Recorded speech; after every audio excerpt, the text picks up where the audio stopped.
before we get into invoicing, sales orders, deliveries, purchase orders, invoices, basically what I want to do is I wanted to show you some of the buttons that you'll be kind of using on a daily basis. Starting off, we have labels here set up. So some systems will call it separators. So an instance would be if you had a customer that was buying a lot of items off you, and they were getting items for the bedroom, kitchen, bathroom, that kind of stuff. You can separate each item per category. So basically, if we add a label here, and I call it bathroom, so this category or label is your bathroom label. So now I can add all my bathroom stuff. Okay, so add 2 of those. So next, add another label, and I'll call it kitchen. I can add an item to kitchen. Okay, I can add another label.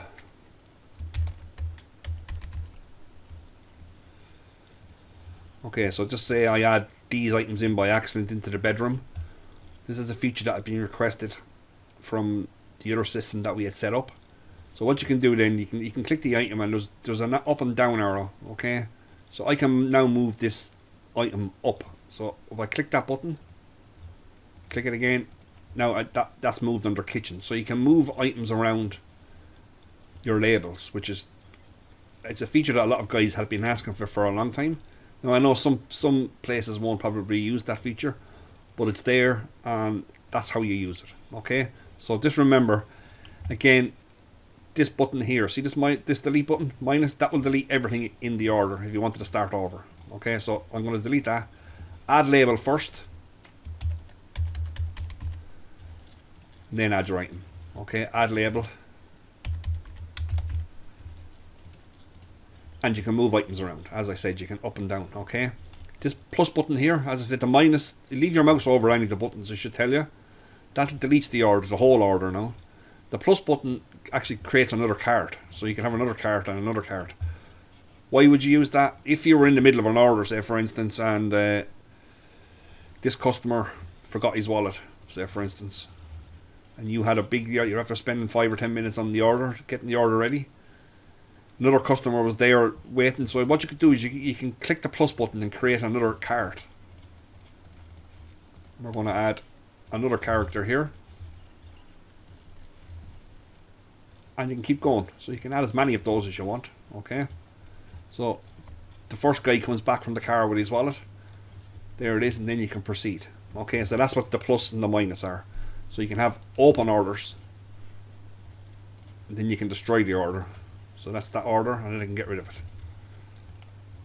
So if there's items in there, it'll give you a warning. Okay, confirm. So that's basically what the plus and the minus are there. Okay, and obviously your time is there as well. So again, that's labels. Add label, and you can type in your different labels. Again, we have a global discount here as well. So the global discount is exactly what it is. It's a global discount or a total discount. If you want, we can probably rename that a total discount. So if I wanted to discount €50 off the total, or €700 off the total, or whatever, I can click global discount and have an option for a fixed and percentage discount. So I can type in €100, okay, and that applies the discount. Okay, and what it does is it applies the discount to all items. Okay, so it separates the discount, and it applies that discount on each item. So it's not a total off here, it comes off each item, which is quite handy when you're doing returns and stuff like that. So if you had done a total discount, and then this guy wanted to return this, so you're not going to return the full amount. You'd be only returning what he paid, basically. Okay, so he got a discount there of $49.95. So I can remove that whole order there for a second. We have other, let's add in a couple of items. So you can also do item discounts then as well if you wanted to. So if you just wanted to discount this one manual discount, I can click on discount here. Again, the same box pops up. That's that $13.50. You can knock off 50 quid, and there, that's discount on that one item. Okay, and then if you wanted to round that off then to 6300, apply a global discount, and I go 6.70. Okay, and that's a 6,300. And what it done then, it applied again a discount on all items. Okay, which is again, well, like I said earlier, it's the right way to do it when you're dealing with returns and stuff like that. Again, as I said in the other videos, this payment button here, we're not using this point of sale like a traditional point of sale, like if you go in, you buy 20 euros worth of diesel, you hand in 20 euro, and they'll put the sale through, they click payment, and they take the money. That's fine like that for a petrol station or a pub or something like that. But when we're trying to generate deliveries and we're trying to generate quotations and stuff like that, what we've done is we're not using a traditional point of sale. So we're using this point of sale interface to create stuff that being done in the back end. So instead of creating a quotation here in the back end like this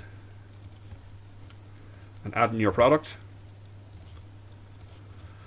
what we're doing is we're doing it from here. Okay, so it's going to be the same thing. So what I've done in the back end there, and quotation, create a sales order, select a customer, create a sales order and quotation. Okay, so that's what it's actually the same thing. So like I said earlier in one of the other videos as well, I use Chrome as the back end, and I use Firefox as the point of sale. You don't have to do that. That's just something that I kind of got into a habit of doing. If you wanted to use another tab here for the back end and use your point of sale, that's fine too. So you can click on this sales order. If I click on this sales order number, it's going to open up the back end for me. So it'll open up that quotation in the back end that I created in the point of sale, because as I explained, it's the same thing. We're only using the point of sale to create all these sales orders and quotations and invoices and that kind of stuff. Okay, so again, there's nothing wrong with using your back end here and using your point of sale here, and then using Chrome then for your just normal internet browsing. That's fine too. So whatever way you want it. Again, if I add in an item here, sorry, 1 second now, I'll do your tiles there in a second. I'll just get rid of that. Again, if I want to get rid of anything out of the cart, I highlight it and I can click this back button here down the bottom, and that gets rid of it. It actually puts it to 0. Okay, do it again and it gets rid of it. Okay, so where are we here? We're adding in a couple of items, and I want to change the price of this. So instead of a discount, I know the price is wrong. I can click price and I can put it in for 100 euro. The worst of doing that is the customer doesn't know that they've got it for 100 euro. So you're better off in that case doing your item discount. So I'll click discount, fixed, and 50. That would be the best way to do it. Okay, so that's your global discount. That's your labels. Again, if somebody wanted, I'll just close this off 1 second. I'm going to add in that. If somebody wanted 2 of those bats, it's automatically by default set the quantity. So I can just click 2 and it brings it to 2. I can click 5, you bring it to 5. Okay, so then quantity, your number. So whatever is highlighted here, if price is highlighted, it'll change the price. If discount is highlighted, it pops up the item discount, and if quantity is highlighted, it will change the quantity. And the quantity is highlighted by default. Okay, again, remember this payment button is grayed out, and it's grayed out on purpose. Again, changing the price and stuff like that, and discount. If you didn't want, say, Jason being able to do a discount, or Jason being able to change prices, I can restrict that in the back end then as well. So basically what happened is, the way the payment button is grayed out, the discount and the price button would be grayed out for Jason, but it might be okay for Tom or whoever. Okay, so that's that. The quotations button here in the corner will give you the list of quotations here, and then I can just confirm that, and that pulls in that quotation into the cart. Again, I can start adding stuff to that. I'm going to do quotations next, so I won't get into that in too much detail. We also have the public price list. I will be doing a whole video separate on the public price list. So basically what the price list is like, you can have different prices. If you had a sale for 20% sale or 50% sale at the weekend for Black Friday or something like that, we can create a public price list here in the back end. Or not public, sorry, it's public by default. We can create an extra price list. So you can have a load of price lists, and we can assign that price list to certain products and certain categories, or all products. And as soon as that product is added to the cart, the price list will kick in, so you get it at a different price. Another way of doing it is if you had trade prices for different customers. On the customer here, say here, and I edit that customer. See the price list? So I could set a price list, a trade price list for Joey Tribbiani. Every time Joey is selected then in the point of sale, here, they will get that price list, so 20% off or 50% off on all items, okay? That's the price list. I will be doing another video on that. I'm just trying to just give you a quick overview of the buttons before I get into the quotations. Creating the sales order button will create a quotation and a sales order. Again, a quotation and a sales order is more or less the same thing. So you go from a quotation and then you confirm a quotation. If you get the sale, it goes to a sales order. And then what happens is the sales order will generate the delivery for you, and purchase orders if needed, depending on what way you have the system set up. Some guys track stock, some guys don't. So the guys who track stock, what will happen is the purchase order will automatically be generated based on your stocks. For the guys who don't want to track stock, we have set up an option in the back end for you to manually click the sales order and generate the purchase order. Okay, just give you a quick look. So see these buttons here? So I can create a purchase order for this item. So I have to edit it. I can put a tick.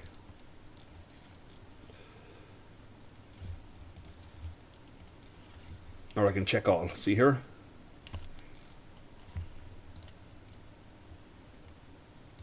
And it puts, so basically when I confirm that, see this here, when I confirm that, what's going to happen is it'll create the sales order, it'll generate the delivery, but it will also create a purchase order. Again, I'll be going through all this in full detail, so it's just to give you an idea of where we're going with the buttons, okay? A purchase quotation basically means that we can generate a quotation directly from the system, so you can search products here. Again, on the search, if I type A, it gives me all the A's. If I type I, it'll keep searching on every letter. You don't have to type in the full letter, so it'll search on letter, and it'll also search on internal reference number. So basically, we've done a video already on adding products. You should know all about the internal reference number. So I've just got a reference number here, so UALA. Again, as soon as I'm typing, it's bringing up all the products with UALA reference 334, and that's that tab. So you can search by reference and you can search by product name. Okay, again, the same goes for customer. If I deselect that customer, it will search phone numbers 085, and automatically then brings up this number. So name, street, and phone number we can search there as well. I should probably add in, we can probably add an email address in there as well if you want. Okay,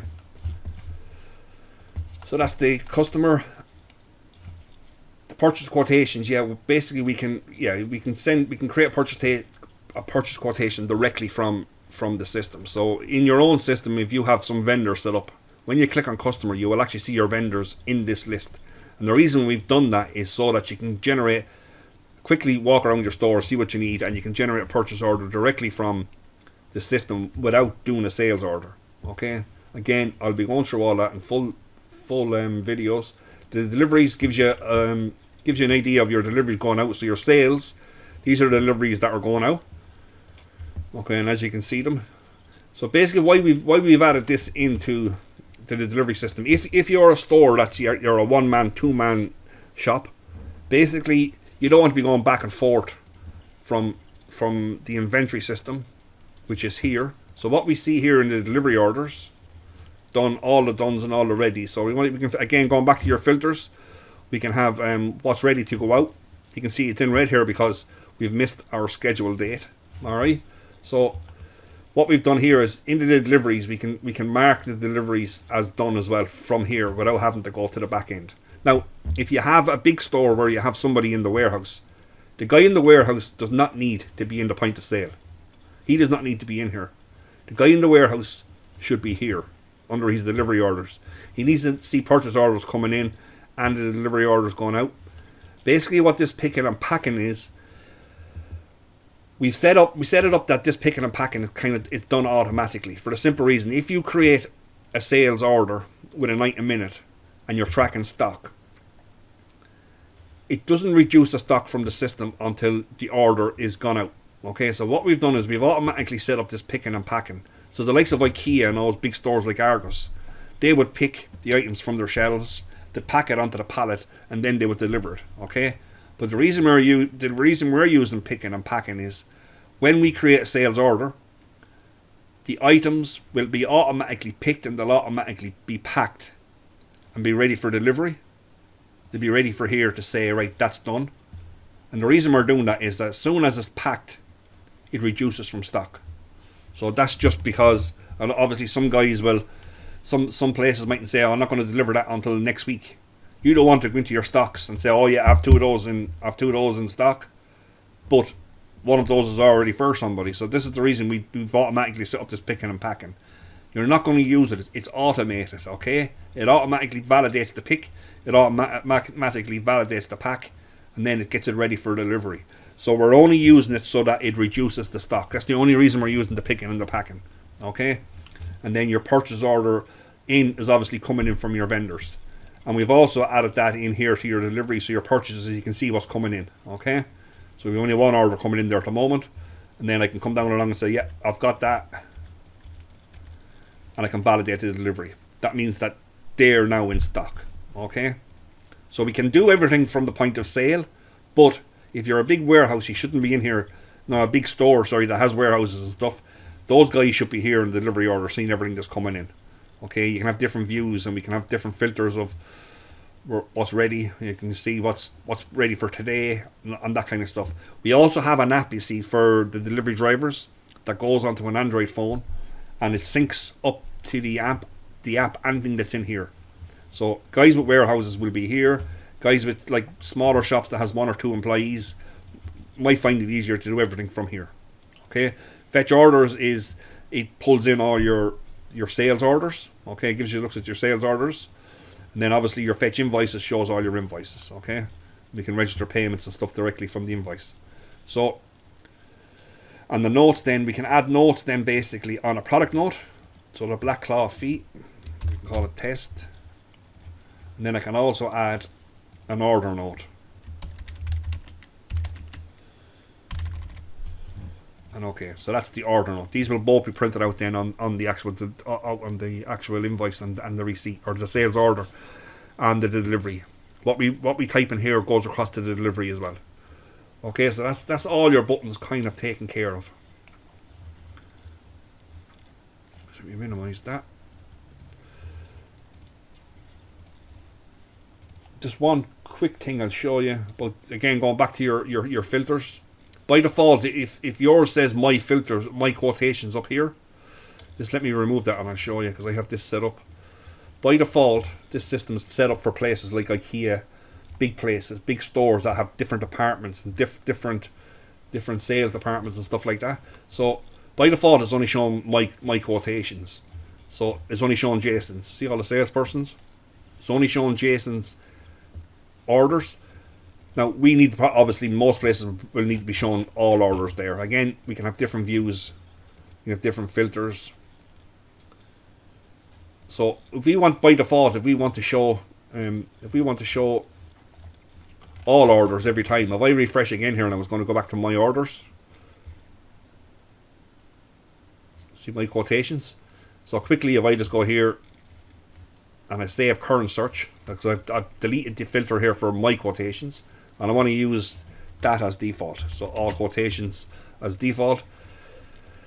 Now the next time I refresh, it'll be all quotations. So again, that's filters. If you don't know what I'm doing there, you need to go back and look at the filters video, because it's all the same, whether it's products, whether it's quotations, invoices, whatever, it doesn't really matter. Okay, so in the next video I'm going to be going through the back end and the point of sale in more detail, because I'm going to get into sales next. But I just wanted to let you know literally what each of the buttons are, what they do. The price list we will get into. I went through the search, and that's more or less all you need to know to start creating a quotation. Just one more thing I want to show you before we go on to quotations, and it's the different types of floor products, okay? Because there's so many different stores and they do things different ways. So I have a couple of floor products added in. So as you can see here, what we have is we have a tile product that we stock. We have a tile product that we stock but we have none left. And we have a tile product that we don't stock. Okay, so this is going to kind of cover everybody. It'll cover the guys who track stock, it'll cover the guys who don't track stock. And the numbers here, basically what they mean is adhesive, obviously there's 397 items, basically. The /0, what that's for is, it's for the floor products. So there's 50 boxes of this, and there's 93.3 square yards. Now I can see there the decimal points is way off. We'll put that back to 2 decimal points or 3 decimal points. But as you can see here, there's 800 boxes and there's 1,358 square yards. So that's literally what those numbers are if you're tracking stock. Okay, again, if I'm adding a tile product to the cart, we'll do the stocked product first. If I click on a stocked product, that's a flooring product, a carpet, wooden floor, or sorry, not carpet. Carpet is slightly different. I'll do another video on carpet because the calculations are different for the carpet. But the tile stocked product, if I click on it, you can see this box pops up. Okay, because I'm tracking stock, we should be tracking the tones on the boxes as well. Okay, so basically that comes in. The guys in the warehouse, again, you'll be here in the warehouse, they'll be bringing purchase orders in. So as the order is coming in, they can add the tone to the order. Okay, that's basically, I'm not going to get into it now, it'll take too long. I'll do a separate video on its own for that. Okay, but that's basically where that's coming from. Okay, this tone is coming from, I've added in on that particular product a tone. So obviously this particular tile can have multiple tones. So basically if this had multiple tones, you'd have all your different tones scrolling down along here, and you'd have all your different stocks of each tone. Okay, so if there's two ways of doing this, we can do by room width and room length. Some guys like this, some guys don't. Some guys just want to put in the square yards quantity directly. So I put in square yards directly, it's going to do all the calculations for me. Okay, and it's going to tell me how many boxes I need. It's going to tell me anything I need to know, basically. But these you don't change these here. The only thing you change would be the square yards quantity. It puts these in automatically for you. And the reason we're putting them in here is so that we can show the customer the price per box, the price per square meters, the price per square yards, and what they asked for and what we gave them. And that's basically what it is. So if somebody comes in and they said, I need 100 square yards, okay, the quantity is 59. So what I do there then is I'd say, right, I think you're going to probably need a bit more or whatever. I can say, I'm going to give you 62 boxes. Other guys prefer, let's just cancel that, I'll add it in again. Other guys want to do the room width and the room length. So if the room was, this is feet, by the way. See this room width and room length? If requested, we can probably put in other measurements in there as well. Maybe we could have a tick button. We'll see as we go. But at the moment, it's just feet. So we can go 12 foot by 10 foot. As you can see, it automatically puts in all the information for you. So it's quantity 8 boxes. This 8 boxes is always rounding up. So if you actually do,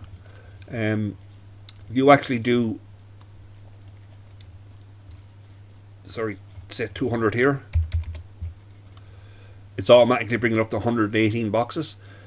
Now that could have been 117.3 or something. It'll always go up because you don't want to be splitting boxes, and that's basically it's coded that way to automatically bring it to the nearest box. Okay, if you're putting in the room width and the room length, it'll give you the room square footage and stuff like that as well.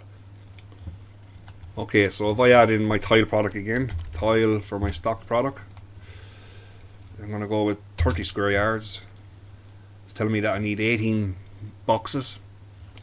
My tone here is G244. I know I have 200 of these in stock, so I'm going to give him 18 of them. I'm going to click the plus button here. It's going to add 18 straight into it, and I click save. And that's my stock product. The only other difference then is between this product here and this product here is we're stocking this, and we're not, like, we're tracking stock on this one, and we're not tracking stock on that. So when we click on this one, the square yards quantity, it doesn't have the tones, it doesn't have the quantities, because we're not tracking. We can't show what we don't track. So again, it's the same idea without the tones. So again, it's up to yourself whether you're tracking stock, whether you're not. That's the difference between the two boxes. And this is another reason why we're using the point of sale to, instead of doing stuff like that in the back end. It's just quicker. It's easier. It's easier on the eye than doing it all here. Okay. Now we can actually do it from here. Add product. Tile. So it gives us the room width and stuff as well. But as you see, it's just a nicer look on it from the point of sale. It's easier to get around it, to be honest. And this is why we've done the stuff in the point of sale. So there is stuff like quick stuff in the back end that you can do quicker. Again, as the videos go on, you'll see how we're going. The right way to use the Bloom system is to use both of them. So you create your quotation, you do your stuff while the customer's there in the point of sale, and then you do all your follow-up work then in the back end. Again, the next video I'm going to go through all the follow-up work, creating scheduled activities, emailing customers, all that kind of stuff is going to be all done in the next video through quotations. Okay, so I hope I've explained everything as clear as possible with all the buttons, the different types of products, your quantity levels here. So this after the forward slash is your square yards quantity, and this is your boxes quantity. Okay. If you have any questions on anything I've covered in this video, you can give us an email on info@rdsepozsolutions.ie.